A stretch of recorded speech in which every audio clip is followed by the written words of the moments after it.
বাংলাদেশের জার্সিতে ভাই, দ্য ক্যাপ্টেন ফ্রম বাংলাদেশ।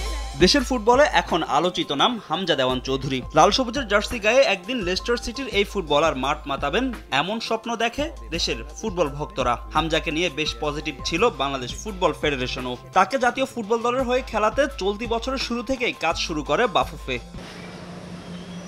কিছুদিন আগে লাল সবুজের পাসপোর্ট পেতে লন্ডনে বাংলাদেশ হাই কমিশনে আবেদন করতে যান হামজা। তবে গুরুত্বপূর্ণ কাগজ না নিয়ে আসায় জটিলতায় পড়তে হয় তাকে। সেই জটিলতা কেটে যাওয়ার কথা জানান বাফুফে সাধারণ সম্পাদক ইমরান হোসেন তুষার। 1 মাসের মধ্যে হামজা বাংলাদেশের পাসপোর্ট হাতে পাবে বলে সময় সংবাদকে নিশ্চিত করেন বাফুফে সাধারণ সম্পাদক।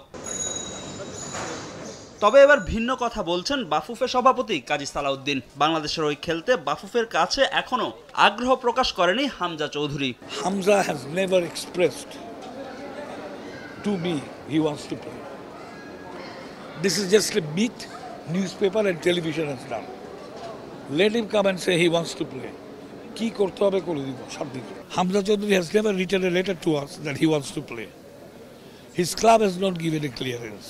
জয় ব্রাইট লক টেকনোলজি সাধারণ পাউডারের তুলনায় দেয় দ্বিগুণ উজ্জ্বলতা। রিন অ্যাডভান্সড দেয় দ্বিগুণ উজ্জ্বলতা। হামজা চাইলেই খেলতে পারবেন লাল সবুজদের হয়ে। সেক্ষেত্রে তাকে সব ধরনের সুযোগ সুবিধা দেওয়া হবে বলে জানান বাফুফে সভাপতি। হামজা যদি খেলতে আসে হি ইজ ভেরি ওয়েলকাম। যা চাই তাই দিব। বাট প্রবলেম হলো হামজা তো কোনোদিন বলেন, আপনারা বলতেছেন। গেল মৌসুমে দুর্দান্ত পারফরমেন্স করেছেন হামজা। নিজ দল লেস্টার সিটিকে চ্যাম্পিয়নশিপ লিগ থেকে উন্নীত করেছেন প্রিমিয়ার লিগে। ফাহিম ইসলাম, সময় সংবাদ, ঢাকা।